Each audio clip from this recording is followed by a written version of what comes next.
students matter most.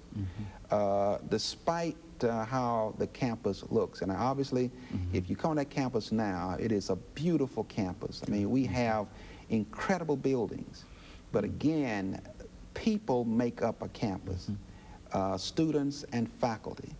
And I think that once we bring all these together, where there's a caring atmosphere, where there's a family, much can be done at TSU. I think the first time you came to us, Dr. Hefner, you talked about an alumni fundraising activity. Yes. And let's look at that.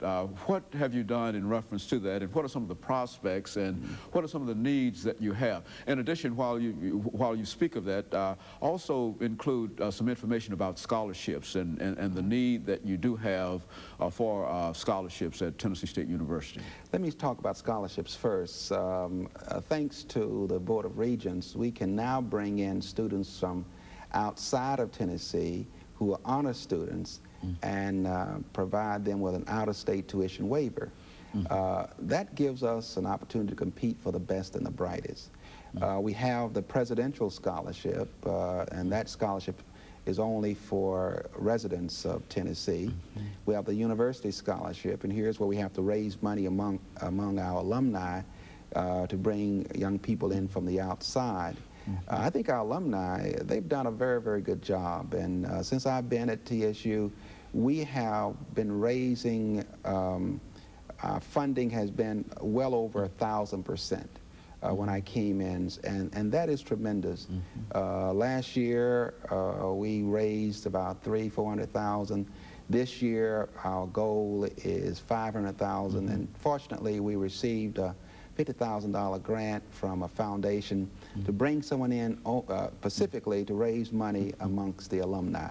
And I'm giving that person a goal of $500,000 the first year, $750,000 the second year, $1 million the third year. Then I'm going to hire that person permanently, and that person can do those kinds of things.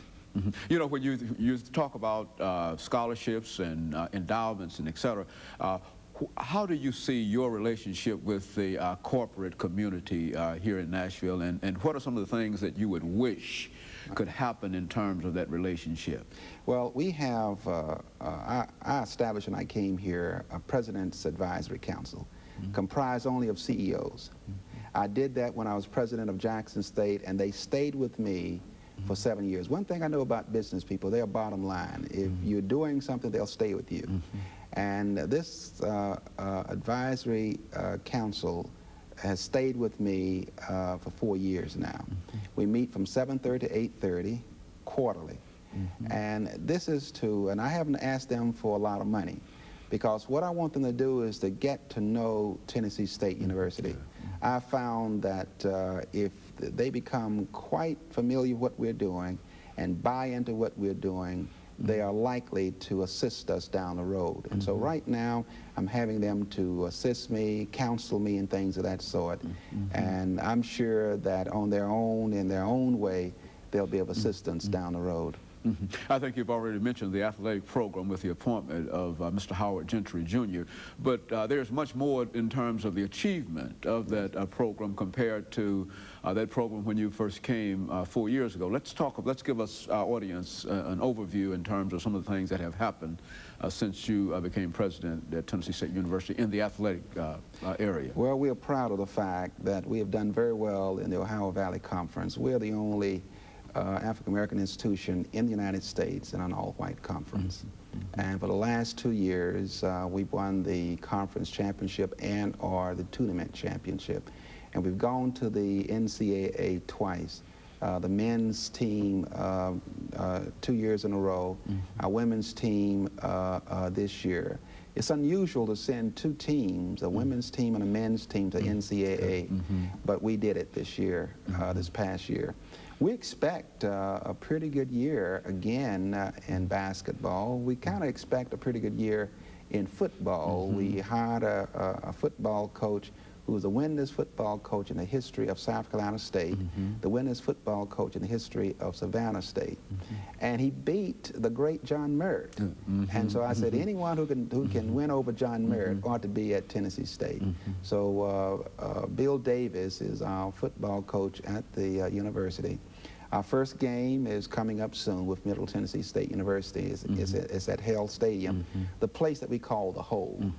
Now, you've done quite a bit of renovation in Hale Stadium. Most of your games will be played there this year, with the exception, I think, of the homecoming game. What do you think about the homecoming prospects, and what can you say, because we will air before the homecoming game, what can you say about the homecoming game? Well, we're playing my good friend. He and I were young faculty members at Florida A&M together, and he's a very good friend of mine. His name is Fred Humphreys. And so we're playing Florida A&M for homecoming. And at this point, the hotels are full, and people have to buy hotel space 20 miles out. That's very, very good. We're playing at Vanderbilt. I think they hold between 41, 42, 43,000.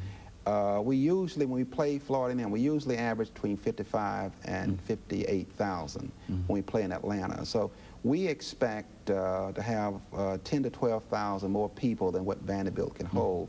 But I'm sure that they will not deny them. They'll let them in and this type of thing so they can stand around the field. But that should be a very, very, very good game. And we're playing in Atlanta at the Dome. I've signed a 5-year